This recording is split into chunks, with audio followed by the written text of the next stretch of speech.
1600만 경기 인천 시민이 궁금해하는 이야기, 탐정의 시선으로 경인 지역 이슈를 파헤쳐보는 시간, 편의 경인.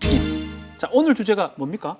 오늘 제가 픽한 경인 뉴스 바로 이겁니다. 4급 이상 도소속 공무원, 시군, 부단체장을 포함하여 경기도시주택공사는 처장급 간부까지 거주용 1주택을 제외한 나머지 주택을 모두 처분하고 공고를 위반할 경우에 2021년 인사부터 승진, 변보, 성과 평가에 반영합니다. 집값 상승 주범, 다주택자로 꼽히면서 정부에서는 이미 2급 이상 공무원들 집 처분하라고 권고를 했는데 이재명 도지사 정부보다 더 센 카드를 집어들었어요. 2급이 아닙니다, 여기는. 네, 역시 배경은 이해관계자가 정책 결정에 관여하면 좋은 정책이 나오기 어렵다입니다. 먼저 4급 이상 공무원들에게 올 연말까지 실거주용 빼고 모두 처분하라 이렇게 권고했고요. 네. 산하 공공기관의 본부장급 이상 간부도 역시 대상입니다. 부득이하게 다주택을 보유하더라도 그 사유 발생일로부터 6개월 안에 해소해야 된다. 이런 전제 조건도 있고요. 안 따르면 부동산 관련 업무에서 배제하는 등 인사에 반영하겠다고 했습니다. 네. 둘째로 경기도형 장기 공급주택 확충 계획을 밝히면서 네. 비거주용 주택에 대한 징벌적 과세를 정부에 한 번 더 요청을 했어요. 그리고 마지막으로 기본소득형 토집세 도입인데 이게 부동산을 통해서 얻은 불로소득을 세금으로 환수해서 기본소득 재원으로 활용할 수 있게 해달라면서 정부와 국회에 협조를 요청했습니다. 상당히 지금 강한데 요 얘기를 한번 보죠. 정부는 2급인데 경기도는 4급이에요. 4급 서기관인데 4급 이상 공무원, 고위공무원만 집 한 채를 팔고 다 팔아라, 빼고 다 팔아라. 4급 이상이 왜 그렇죠? 왜 4급? 왜 4급인가요? 제가 사전 조사를 좀 해봤는데요. 좋습니다. 예. 공직자 윤리법상 재산 등록 대상자가 4급 공무원 이상입니다. 그래서 기준을 4급이라고 한 건데 예. 4급 이상 공무원 다주택자가 생각보다 많더라고요. 많아요? 네, 자세한 설명 키워드 먼저 보고 와서 마저 말씀드리는 걸로 하도록 하겠습니다. 자, 키워드 보여주시죠. 다주택 고위공무원, 부동산 백지 신탁제, 돈이냐 명예냐. 네, 좋습니다. 첫 번째 키워드가 다주택 고위공무원. 뭔 말? 이건 너무 성의 없는 거 아니에요? 이 정도 조사하면 다 하지요. 형님 그 입 다물라. 예. 모르는 말씀하시면 안 됩니다. 알겠습니다. 이 다주택 고위공무원 그 자체가 지금 이슈입니다. 다주택. 생각해 보세요. 네. 이 고위공직자들 본인이 다주택자인데 이 다주택자를 잡는 이 정책을 앞장서서 펼치겠습니까? 그렇네요. 네, 그래서 계속 먼저 집 팔아라라고 이야기를 하고 있는 건데 안 팔고 있습니다. 그래서 이 부분에 있어서 국민들이 지금 분노를 느끼고 있는 것이죠. 제주의 공무원들은 다 청렴해서 집이 한 채나 없거나 이렇던데 다주택자 고위공무원 얼마나 많길래 그렇습니까? 예, 경기도 자체 조사 결과입니다. 예. 경기도 소속 4급 이상 공직자가 332명인데 예. 이 중에 다주택자가 94명, 전체의 28.3%였습니다. 예. 2주택자가 69명으로 가장 많았고요. 네. 3주택자는 16명, 4주택 이상 소유자도 9명으로 조사됐습니다. 28%면 뭐 상당히 높다고 봐야 되고 혹시 2주택 갖고 계신 분 있어요, 여기? 전 전세 난민입니다. 지난번에도 여기 말씀드렸지만. 난민, 삼난민. 우리 주택, 다주택? 아주 작은 거. 아, 예. 우리는 뭐 집도 저는 집은 있긴 합니다. 네. 제가 뭐 고백 아닌 고백을 하면 또 욕을 좀 얻어먹을 수도 있는데 제가 어제 이 부동산 한다 그래가지고 저희 집 시세를 좀 확인해 봤습니다. 지금 거의 확인을 안 하는데 요즘 사는 집이기 때문에 많이 올랐더라고요. 근데 미소가 지어져요, 이상하게. 살 거면서. 살고 있는데 팔지도 않을 건데 한 채인데. 그게 사실 딜레마 같아요. 모든 사람의 딜레마가 아닌가 생각이 들어요. 아니 여기만 해도 다주택자가 없잖아요. 네. 거의 다 1주택자 아니면 뭐 무주택자인데 28%라면 상당히 높다고 봐야 될 것 같아요. 청와대하고 정부에서 작년부터 계속 2주택자 이상의 고위공직자 집 팔라고 했는데 기한이 7월 31일이었거든요. 제가 알기로는. 어떻게 다 팔았습니까? 청와대 참모들 처리 시한 지났습니다. 아하. 근데 아직 8명이 다주택자입니다. 아직 안 팔았어요? 청와대는 뭐 팔려고 내놨지만 거래가 잘 안 되거나 뭐 전매 제한에 묶여 있거나 뭐 제도적, 현실적 이유로 매각이 늦어지고 있다고 설명했고요. 네. 8월 안에 처분 완료를 다시 공고했습니다. 이게 3차 공고입니다. 네. 주택 매각 권고를 내려놓고 강남 아파트를 남겨놔서 똘똘한 한 채 논란을 일으켰던 노영민 실장. 옮겨결에 다 팔아버렸어요. 청주와 반포지 모두 팔아서 무주택자가 이게 됐고요. 뭐 제일 좀 옮겨결에 이상하게 다 돼버렸어요. 강남에 똘똘한 예. 두 채를 소유해서 더 주목받은 김조원 민정수석은 송파구 아파트를 매물로 내놓은 걸로 알려졌고요. 주택 정책을 펼치는 국토부에서도 이해 충돌 방지를 위해서 고위공무원단의 다주택 문제를 정리하고 있다고 김현미 장관이 국토위에 출석해서 밝힌 바 있습니다. 그런데 생색내기로 파는 거 아니냐 뭐 이런 이야기도 돌고 있습니다. 이 시세 차익이 엄청 날 것 같습니다. 네. 최근 서울신문이 조사한 걸 보면요. 2년 이상 다주택 소유가 확인된 고위공직자 25명을 분석했는데 이 25명이 36채를 보유해서 2년 6개월 동안 120억 정도 시세 차익을 거두는 것으로 나타났습니다. 예. 아파트 한 채당 시세 차익이 평균 3억 3천만 원 정도인데 좋아요. 이게 단독주택이나 아파트 분양권, 재건축 같은 거는 제외한 수치입니다. 네. 시세 차익을 가장 많이 거둔 고위공직자 아파트 두 채 가격이 9억 9천만 원 오른 청와대 김조원 수석이었고요. 네. 민정수석이죠. 예. 네. 이경 식품의약품안전처장이 소유한 아파트 두 채 가격도 9억 2,500만 원 올랐습니다. 마지막으로 윤종인 행안부 차관은 배우자와 공동 소유한 아파트 한 채가 서초구 쪽인데 8억 7,500만 원 올랐습니다. 똘똘한 한 채를 갖고 계시는 분이시군요. 다주택 국회의원 수도 만만치 않은데 이분들 어떻게 처분 안 합니까? 네, 일단 미래통합당은 이제 윤희숙 의원부터 시작을 해서 예전부터 이 다주택자를 악의 무리로 규정하지 않았으면 좋겠다 이렇게 얘기했고 사유재산을 인정하라라고 이야기를 했기 때문에 다주택자일지라도 이걸 매각할지는 굉장히 전 미지수라고 네. 봅니다. 실제로 미래통합당 103명 중에 2주택 이상 다주택자는 41명으로 전체 40%에 해당되고요. 맞네요. 이 중에 상위 10% 그러니까 부자 의원들의 부동산 가액은 1,064억입니다. 그러니까 10명의 평균의 자산이 106억 정도가 된다는 것이죠. 주호영 의원 같은 경우는 이제 반포 주공 아파트 분양을 받아서 22억에서 약 45억 원으로 시세가 올랐다라고 얘기를 했고 예. 박덕흠 의원 같은 경우는 삼성 아이파크가 58억 그리고 잠실 아시아선수촌 아파트는 15.2억 원 정도가 올랐다라고 합니다. 그러니까 6년 동안 이 부동산 두 채로 73억 정도가 오른 셈인데 이 부분에 대해서는 미래통합당 의원은 실질적으로 정부 정책과 같이 갈 이유는 없습니다. 어때요? 말씀하신 게 정확합니다. 사실 정확해요? 예. 통합당은 다주택자가 문제라고 한 번도 한 적이 없습니다. 사실 지금 이 논의가 되고 있는 거는 정책의 신뢰성 부분이거든요. 이 다주택자는 다 집을 팔라고 얘기하는 사람들이 정작 다주택자이기 때문에 문제가 되는 거지. 미래통합당에서는 사실 다주택자 자체를 갖다가 문제로 삼은 건 없고요. 오히려 이제 민주당 같은 경우 아까 국회의원 말씀하셨지만 지금 경실련 발표 따르면 42명, 그러니까 전체 의원 중에 176명 중에 대략 한 4명 중 1명꼴로 다주택자인 걸로 발표가 됐고 또 투기 조정 지역에 2주택 이상 소유자도 21명 정도 되고 있습니다. 그래서 김태년 원내대표가 지난달 초에 좀 정리해줬으면 좋겠다라고 의원들한테 얘기했지만 지난 주말에 아마 다시 발표된 걸 보니까 아직 30여 명이 다주택자인 걸로 좀 드러나고 있습니다. 똑같다 이 말이죠, 그죠? 미래통합당이나 뭐 소유 민주당이나? 분포도는 똑같지만 애당초 이 정책의 신뢰성을 얘기하고 있는 거는 민주당이기 때문에 뭐 미래통합당은 사실 거기에서 어떤 책임을 져야 되거나 그런 거에 대해서는 좀 사실 다른 것 그럼에도 같습니다. 재건축 법안을 예전에 통과시켰던 그래서 부동산 좀 폭등을 좀 한 경우도 있는 건데 같은데 그때 관계된 많은 사람들이 의원들이 또 자기들 집들이 많이 올랐더라고요. 그렇게 따지면은 뭐 지난번 같은 경우에 과천에 김수현 정책실장 같은 경우는 본인 집 앞에 역이 생겨서 본인이 정책할 때 역이 생겨서 본인이 집값이 올랐다 그랬는데 그럼 그거야말로 어떻게 보면 자기 집 앞에 일부러 역을 세웠다 이렇게 몰아갈 수는 없는 노릇이기 때문에 어떤 정책을 펼다고 해서 그 정책이 투기로 이어졌다라고 단정짓기는 좀 어려운 것 같습니다. 네. 그래도 뭐 국민들 입장에서는 막 그 부분이 참 믿음 괜찮다는 생각도 들기도 하고요. 자, 정부의 부동 정책 국민이 참 신뢰하기가 좀 어려워요. 그래서 정부에서 칼을 빼들었고 이재명 지사는 한술 더 떴습니다. 2급 아닙니다. 4급입니다.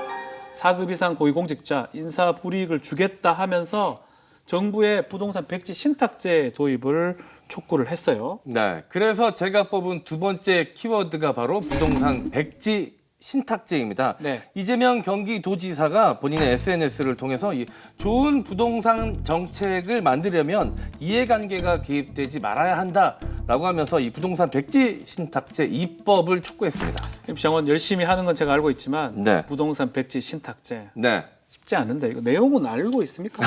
아, 예. 저를 뭘로 보시고요. MC 장관으로 봅니다. 공부 열심히 제대로 보셨습니다. 하지만 이번에는 네. 공부를 열심히 해서 왔습니다. 네네. 그 부동산 가격에 영향을 줄 수 있는 이 정책을 위반하거나 이 관련법을 집행할 수 있는 고위 공직자들이 자신의 부동산을 대리인에게 이 재임 기간 동안 맡기게 하는 제도입니다. 즉 이 실거주 한 채 외에는 부동산 소유를 못하게 규제하자 이런 내용인 겁니다. 맞습니다. 주식 신탁하고 비슷한 건데 공부 열심히 하셨네요. 근데 부동산 백지 신탁제 이번에 처음 나온 얘기는 아닙니다.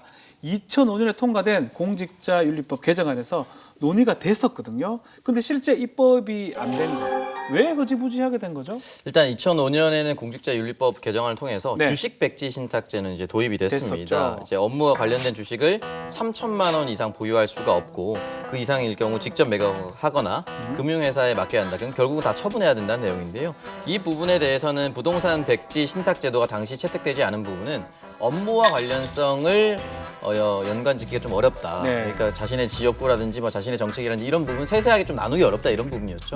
근데 이 부분에 대해서는 다시 논의가 올라왔기 때문에 아마 민주당에서도 발의가 됐고 앞으로는 좀 더 진척이 될 가능성이 높습니다. 자, 주식 백지 신탁 이미 있기 때문에 부동산도 맘만 먹으면 백지 신탁이 가능하다 이런 것 같은데 미래통합당 실청. 아닙니다. 아직 뭐 아, 당 좋아요. 차원에서 정해진 바가 죄송합니다. 없습니다. 이게 싫어요, 좋아요로 자꾸 이분법적으로 아니 나는 이분법이 안 아니고 왠지 미래통합당은 신탁 이제 그 익숙함과 결별하겠다고 했으니까 그런 왠지 그럴 거라는 익숙함에서 아직 당 결별을 차원에는 해주시고요. 그건 없다는 거네요. 네, 당 차원에 정해진 바는 없고 실제로 원희룡 제주도지사나 네. 김기현 의원 같은 경우는 좀 도입 필요성을 얘기하는 의원들도 있습니다, 실제로. 개인적으로는 사실 좀 우려되는 부분은 있습니다. 재산권 침해 가능성이 있는 거 아닙니까? 맞습니다. 그런 부분에서 뭐 지금 결국은 주식이나 아니면 부동산이나 다 이제 불로소득에 대해서 일단 어느 정도 제약을 두겠다는 건데 그렇죠. 그것이 과연 재산권 침해 부분에 해당되는지 부분도 필요하고 업무 연관성 입증 얘기를 했는데 지금 네. 뭐 부동산 정책 관련해서 업무를 배제하겠다고 경기도에서 나섰는데 과연 부동산 가격이 단순히 부동산 정책 예를 들어 국회를 따지면 국토위만 해당되느냐. 예를 들어서 학교가 들어서도 교육에서 다루는 학교가 들어서도 집값이 오를 수 있는 거고요. 뭐 산자유와 관련돼서 산업공단이 들어서서 집값이 변동이 있을 수도 있고 여러 가지 요인들이 있는데 뭐 그런 부분들을 하나하나 다 어떻게 따져 나가야 될 것인가. 강남에 집이 있으신 그리고 부동산 3법을 통해 대단한 시세 차익을 얻으신 의원님들이 그중에 한 분이 지금 간사로 거론된 이헌승 국토위에서도 제척을 해야 될 뿐만이 아니라 간사라는 중책을 맡는 것에 대해서는 대단히 부적절하다. 최소한 국토위 간사만이라도 무주택자나 1주택자에 되지 않느냐 이렇게 얘기하는데 그거 답변해 주시고 뭐 마무리하죠. 저도 전세난민이라서. 근데 저는 국민적 감정도 어느 맞아요. 정도는 받아들여야 된다고 생각합니다. 자, 민주당은 뭐 네, 신정훈 의원이 이제 예. 대표 개정안 발의를 했습니다. 이제 발의했었죠. 부동산 백지 신탁제에 가까운 내용인데요. 방금 예로 말씀드렸었던 주호영 의원. 대구 수성을에서 4선하고 수성갑에서 지금 현재 당선이 돼서 5선입니다. 5선 의원이죠. 예. 대구 지역구 의원인데 왜 반포 주공 아파트를 구매한지 대구는 이해가 잘 안 돼요. 수성도 비싼데 거기도. 그리고 박덕흠 의원 같은 경우는 충북 영동 옥천 괴산입니다. 예. 삼선 의원이거든요. 삼성 아이파크와 잠실의 아파트를 두 채나 가지고 있는 이유가 잘 모르겠어요. 58억이 올랐는데 네. 58억짜리가 아니고요. 58억이 올랐습니다. 훨씬 더 큰 금액이에요. 58에 올란 거예요? 그러니까 이 부분에 대해서 국민들이 봤을 때 아니 국회의원 하면서 자기가 금싸라기 땅을 먼저 알아보고 가서 구매하고 가격 차익을 얻는 것이 아니냐 이렇게 의심할 수가 있거든요. 그러니까 저는 모든 공무원들이 다주택자가 되지 말라라고 이렇게 이야기는 좀 무리가 있다고 보지만 네. 왜 자신의 지역구도 아닌 다른 지역구에 이렇게 수십억짜리 아파트를 잠실은요? 재산 증식을 위한 것이 너무나도 자명해요. 그러니까 이런 부분이 과연 국민들에게 어떤 메시지를 줄 것인가 그런 것이 좀 의문스럽다는 것이죠. 네. 네, 집을 여러 채 보유하고 있는 이 고위공직자들의 강제 주택 처분을 두고 이게 재산권 침해다 아니다 시민들도 의견이 분분합니다. 그래서 제가 오랜만에 이 댓글 민심을 좀 파악해 봤습니다. 대터디 시간이네요. 네, 오랜만에 돌아왔습니다. 예, 대터디. 기대했습니다. 나도 처분할 집 있는 다주택자였으면 얼마나 좋을까? 돈, 명예, 권력 모두 가져나 봤으면. 이건 제가 쓴 줄 알았습니다. 아니 자유민주주의 사회에서 다주택자가 무조건 나쁜 거임? 요즘 나는 여기가 북한인지 한국인지 헷갈릴 정도임. 이건 제가 쓴 거네요. 네. 본인이에요? 다주택 가지고 있으면서 세금 제때 내고 하면 되지. 말이 좋아 건고지. 당장 팔라는 명령과 무엇이 다르냐? 라고 오창석 씨가 달아주셨습니다.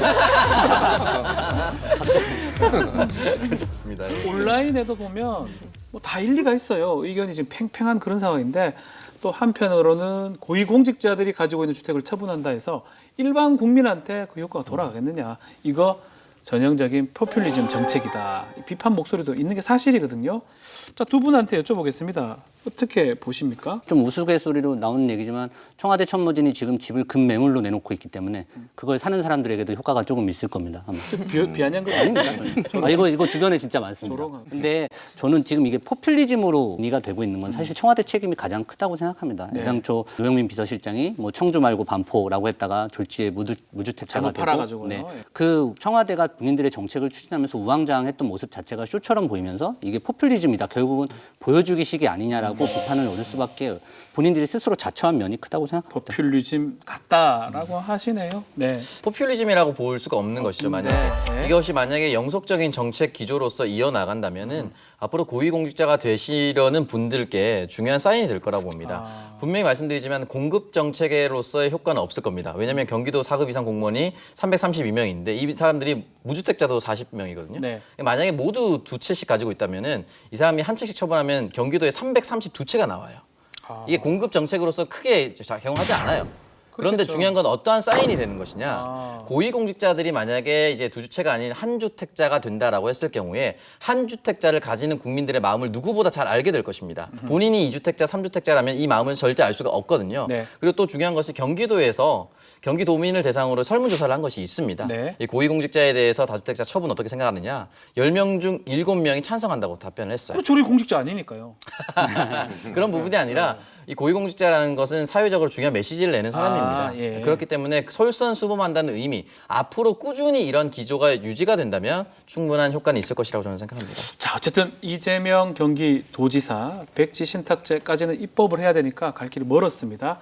경기도는 4급 이상 고위 공직자 다주택 처분하지 않겠다면 인사 불이익을 주겠다라고 지금 한 상황인데 이게 위헌이다, 직권남용이다 논란이 되고 있습니다.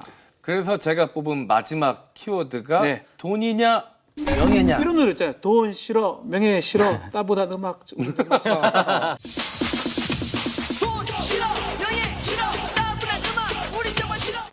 그건 둘 다 싫다고 하시는 분이고요. 예. 알겠습니다. 예. 네. Money or honor. honor. 돈이냐 명예냐입니다. 좋습니다. 이재명 경기도지사가 부동산 투기 투자하고 싶으면 네. 공직에 있으면 안 된다.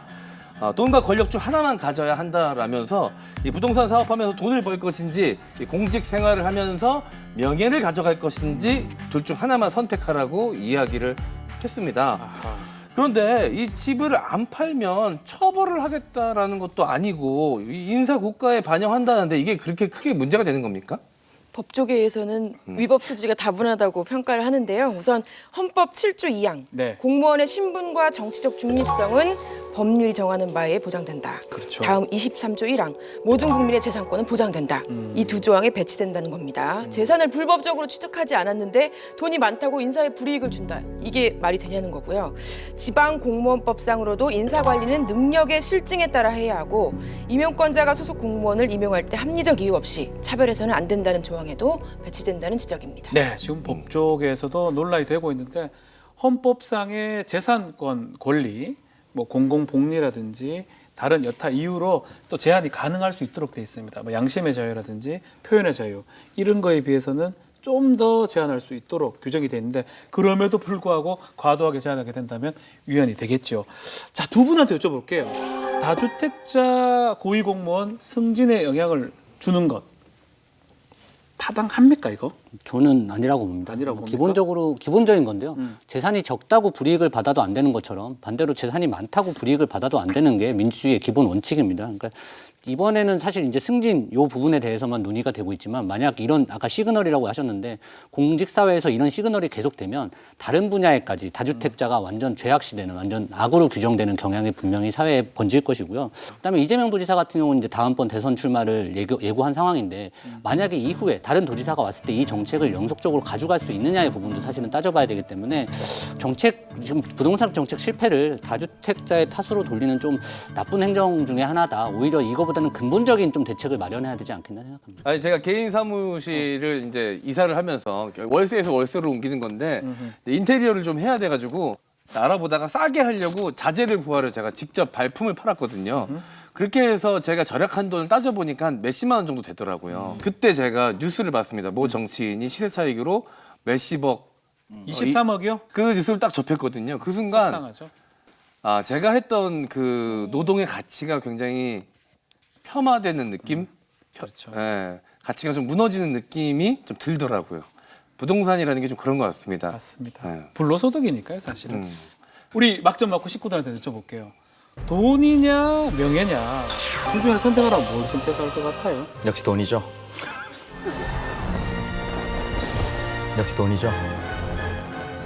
저는 분명히 오창석 평론가 그럴 줄 알았어요. 근데 한교안 부대변인 아닐 것 같은데. 일단 돈이 얼마 정도 되고 몇 급을 제의하실 건지를 한번 말씀해 주시면 한번 비교해 보겠습니다. MC 장원이 제일 궁금해요. 돈이냐 네. 명예냐. 별로 지금 가진 기회가 없기 때문에. 네. 네. 그 나름 청빈한 삶은 충분히 살아왔다고 생각합니다. 더 이상 아니 42년은 청빈하게 살았는데 지난 7월에 대정부 질의 때 홍남기 부총리랑 네. 윤우덕 의원 사이에 이런 질의가 있었어요. 네. 자, 3주택 이상 다주택자는 우리나라 전체 국민 중에 0.91%이죠. 근데 종부세를 납부하시는 분은 전체 국민의 99%가 아니라 0.991%입니다. 그리고 진짜 많아요. 불균형이 엄청 심하다는 네. 거거든요. 그래서 지금 국민적 동의 얘기하신 부분 그리고 여당이 좀 정책을 좀 어떻게 보면 독주 독단으로 가고 있는 부분이 지금이 좀 안 좋게 보일 수 있어도 조금 뒤에 또 어떻게 발현될지 여야가 한번 주목을 해봐야 되지 않을까. 돈이에요, 명예예요. 저는 그걸 대답을 못 하겠어가지고 둘 다 갖고 싶어요. 전 둘 다 갖고 싶습니다. 저랑 비슷하네요.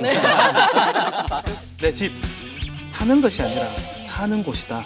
재산, 증식, 투기 수단이 아닌 삶의 터전으로 남아야 하지 않겠습니까? 특히 공직자라면 조금만 더 엄격한 잣대가 필요하다고 생각이 듭니다. 뉴스 코멘터리 막점 맞고 여기까지입니다. 저희는 다음 주에 다시 찾아오겠습니다. 감사합니다. 지역평. 아니, 지역 비하 말. 절대 비하 아니고 순간 저는 이제 지역 비하인 줄 알고 말을 아예 안 썼어요. 비하가 아니에요. 비하가 뭡니까? 아니 메인MC는 보호해야죠. 메인MC 날아가면 다 같이 날아가는 겁니다. 이 양반들이 생각이 짧아가지고 말이야. OBS